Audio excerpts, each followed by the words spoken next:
में जन्मे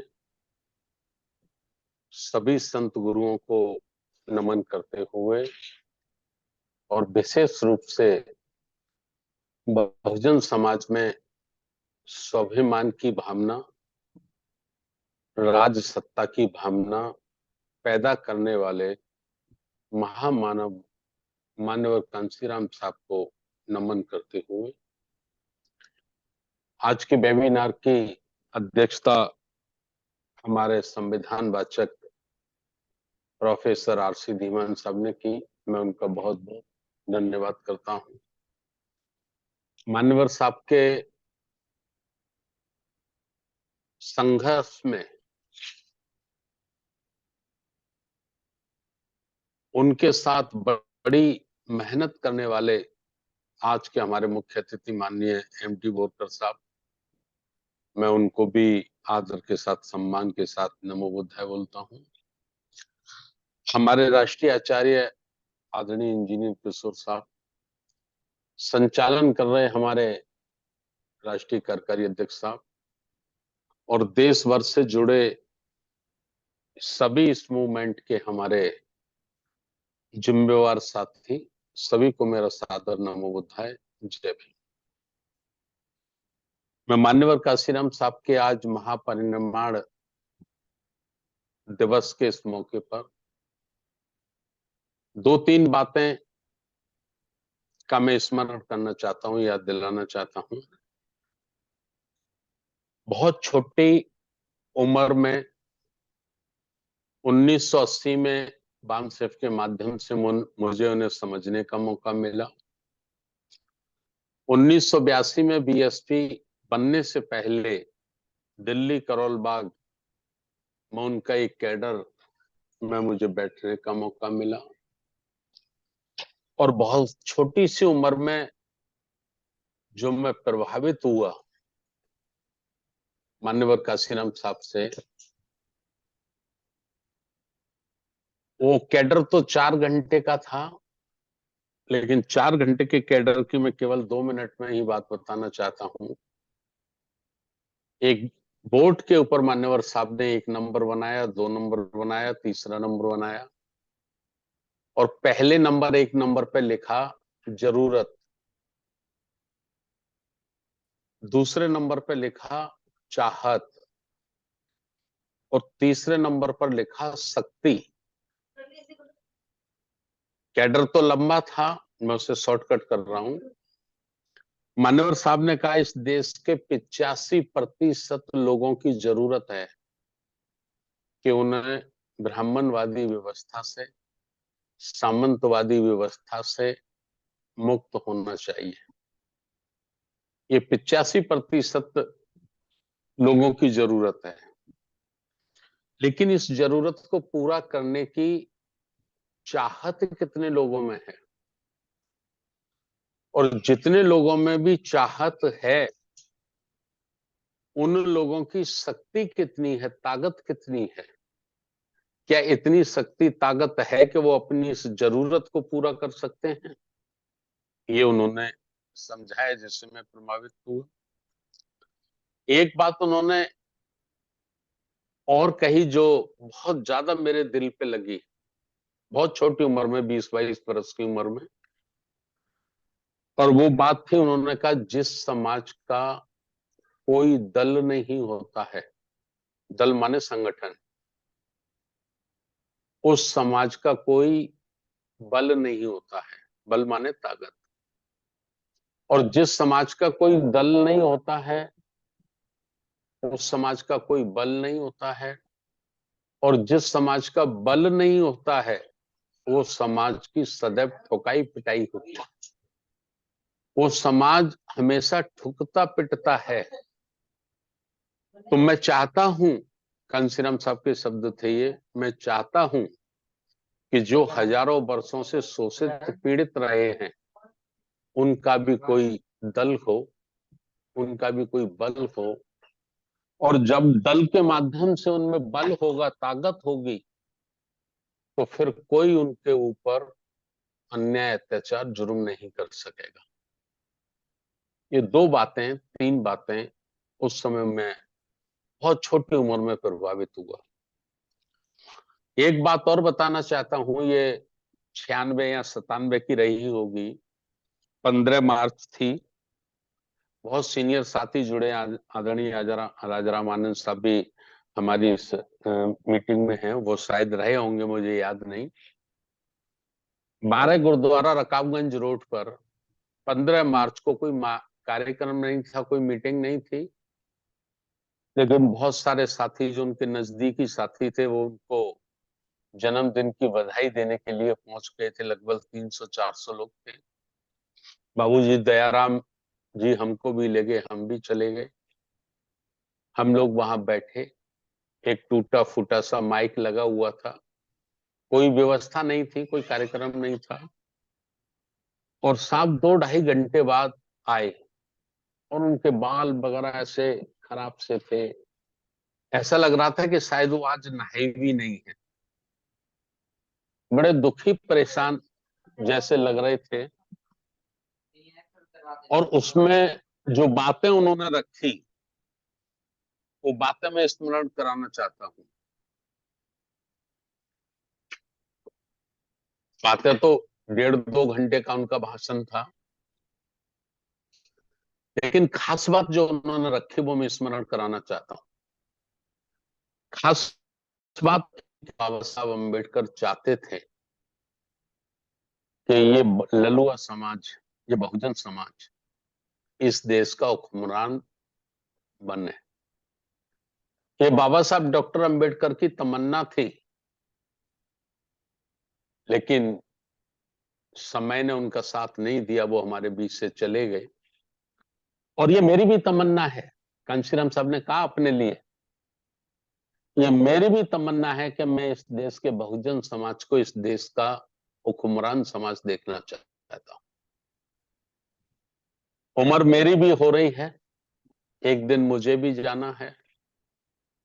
और इससे बढ़कर भी जो एक बात कही उस समय, जो पुराने साथी उसमें रहे होंगे उनको स्मरण होगा, नहीं तो मैं स्मरण दिलाता हूं।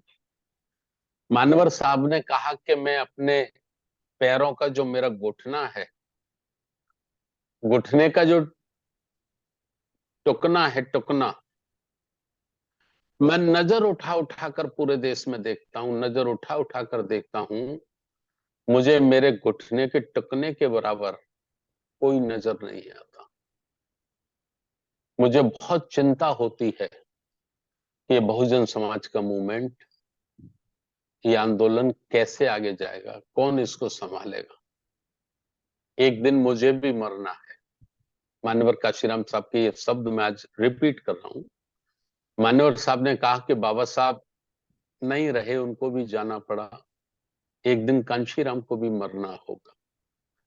मैं आपसे कहना चाहता हूं, रोने धोने से कुछ नहीं होगा, रोने धोने से कुछ नहीं होगा, हमें काम करना होगा। कांशीराम भी मर जाएगा, लेकिन आप लोगों को ये मूवमेंट चलाना होगा। ये बात मैं इसलिए कह रहा हूं कि उनका आज 17वां परिनिर्वाण दिवस है। हम अगरबत्ती जला लें, धूपबत्ती जला लें, मोमबत्ती जला लें और रो धाव लें, इस सब के लिए मान्यवर साहब ने अपने जीते जी मना किया है। रोने धोने से कुछ नहीं होगा, हमको करना पड़ेगा। एक दो बात उनके जीवन की है। वो कहते थे कि तमन्ना सच्ची हो, तमन्ना सच्ची हो तो रास्ते निकले ही आते हैं, और तमन्ना झूठी हो तो बहाने भी हजार आते हैं। दुश्मन की जरूरत है कि वो हमारे मूवमेंट में, हमारे आंदोलन में रोड़े पैदा करे, और हमारी जरूरत है कि हम उन रोड़ों का, उन रुकावटों का मुकाबला करके अपने आंदोलन को, साउ फूले अम्बेडकर के आंदोलन को आगे लेकर जाएं। मैं अपने 60-70 लोग हमारे सीनियर साथी जुड़े हैं आज।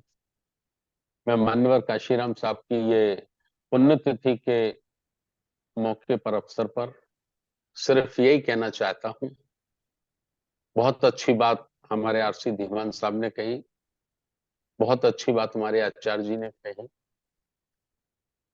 बहुत अच्छी अपने जीवन की अनुभव एमटी बोरकर साहब ने शेयर किए। मैं केवल और केवल सिर्फ और सिर्फ इतना कहना चाहता हूं कि समय बहुत कम है। हमें हमारे महापुरुषों के मूवमेंट को आगे बढ़ाना है, आंदोलन को आगे बढ़ाना है। आज बाबा साहब हमारे बीच में नहीं है, मान्यवर काशीराम साहब भी हमारे बीच में नहीं है, तथागत बुद्ध भी हमारे बीच में नहीं है, लेकिन उनकी प्रेरणा, उनका जीवन संघर्ष हमारे बीच में है। हम सच्चे मायने में अगर बुद्ध के, बाबा साहब के, काशीराम साहब के फॉलोवर हैं, उनके अनुयायी हैं, उनके सिपाही हैं, तो हम सबको मिलजुल कर, जब तक हमको कोई दूसरा कांसीराम साहब नहीं मिल जाते, जब तक हमको कोई दूसरा बाबा साहब अम्बेडकर नहीं मिल जाते, जब तक हमको हमारे बीच में कुदरत हमें कोई दूसरा महाकारुणिक तथागत बुद्ध नहीं दे देती, तब तक हमारी जिम्मेवारी है कि हम उनकी औलादें, उनके बच्चे, टूटा फूटा ही सही, जैसा भी हो, हम इस आंदोलन को, इस मूवमेंट को निरंतर चलाते रहें, निरंतर चलाते रहें, निरंतर चलाते रहें। और जितना बन सके अपने संसाधनों से, जितना बन सके अपने जीवन से, हम इससे एक मिनट भी रुकने ना दें, रुकने ना दें। अगर ऐसा हम करते हैं तो मुझे लगता है कि हम अपने महापुरुषों की सच्ची संतान होने का, एक लायक बाप की लायक औलाद होने का हम फर्ज अदा कर सकते हैं।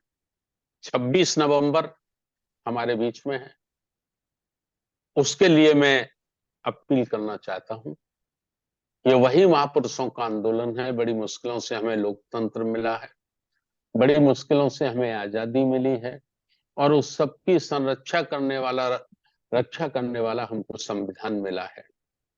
आज मनुवादी व्यवस्था के लोगों की, पूंजीपति लोगों की ये कोशिश है कि हमारी स्वतंत्रता को, हमारी आजादी को, हमारे अधिकारों को हमसे छीन लिया जाए। ये उनकी कोशिश है और रातों दिन वो इस काम में लगे हैं। संविधान की सारी ताकतें, सारी शक्तियां उन्होंने हमसे छीन ली हैं, उनके पास है। किनके पास है? जिनको संविधान पसंद नहीं है, जो संविधान को कभी लाइक नहीं करते, पसंद नहीं करते, वो संविधान को ही मार्ग बनाकर, संविधान के रास्ते से ही चलकर, और वो संविधान को, लोकतंत्र को कुचलने का काम कर रहे हैं। तो 26 नवंबर हमारे बीच में एक चुनौती है। आज 5 राज्यों के चुनाव घोषित हो गए हैं।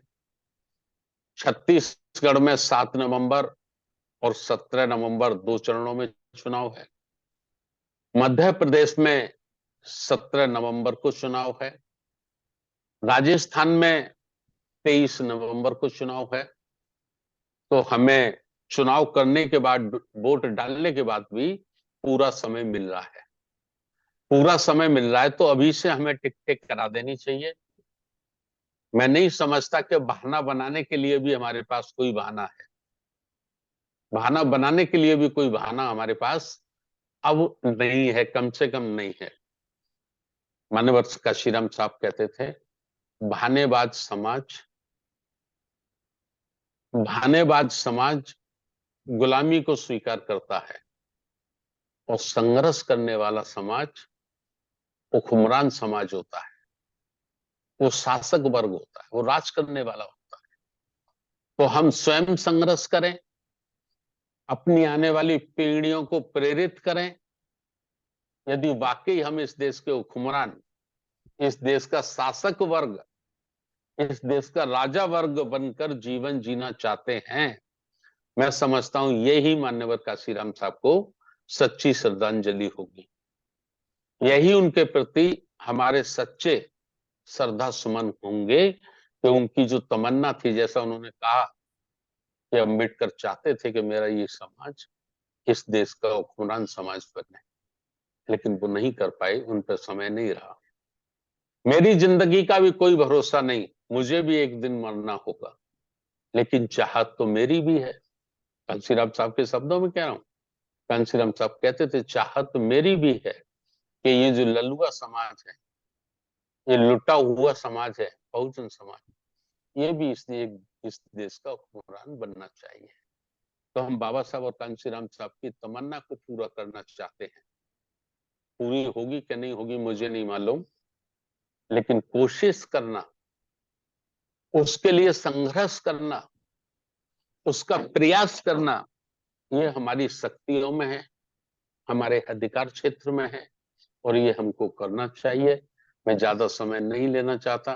पुनः एक बार माननीय कांशीराम साहब के चरणों में उनको श्रद्धा सुमन अर्पित करते हुए और अपने सभी सीनियर आदरणीय सभी साथियों से मैं केवल यही निवेदन करना चाहता हूं कि 26 नवंबर को आप महापुरुषों के आंदोलन को चुनौती के रूप में स्वीकार करो। एक चुनौती है, इसे स्वीकार करो, और स्वीकार करके इसके लिए तन मन धन जितना भी हम त्याग कर सकते हैं, जितना भी हम कुछ कर सकते हैं अपनी शक्तियों के अनुसार, ये सब पूरा करो। अगर ऐसा करेंगे तो ही हम अपने महापुरुषों के मिशन को आगे ले जा सकते हैं। बहुत बहुत धन्यवाद। नमो बुद्धाय, जय। बहुत बहुत साधुवाद माननीय साहब। उपस्थित सभी साथियों का बहुत बहुत आभार। काफी समय तक आज सभी साथियों ने उपस्थित रहकर समय दिया है, मानवर साहब को याद किया है, श्रद्धांजलि दी है। काफी साथियों की और भी हमें अनुभव मिल सकते थे। इस संबंध में मैं साफ से निवेदन करता हूँ, एक और भाग में हम इस श्रद्धांजलि स्मृति सभा को रखें तो अन्य साथियों की भी हमको जानकारी मिल जाएगी। मैं साफ से चाहता हूँ कि एक दिन और इसको हम बढ़ा। नहीं, बिल्कुल बिल्कुल रख लें, हाँ, बिल्कुल रख लें। मेरी इजाजत है जी, अनुमति है। बुधवार को शाम कल हम चाहे रखना तो कल चाहते हैं। रख लेना। बुधवार को रखना चाहते हैं बुधवार कल। को शाम को रख, जी, बुधवार 8 शाम को बजे। रख लो। 5-7 हमारे जो सीनियर साथी हैं, जी, जिन्होंने मान्यवर काशीराम साहब के साथ काम किया है, जैसे बाबूजी राजा रामानंद, तुलसीदास लांगे साहब, इस किस्म के 5-7 हमारे सीनियर साथियों के भी अनुभव हम लोगों को मिलेंगे, उससे प्रेरणा मिलेगी। आप लोग रख लीजिए, मेरी इजाजत है।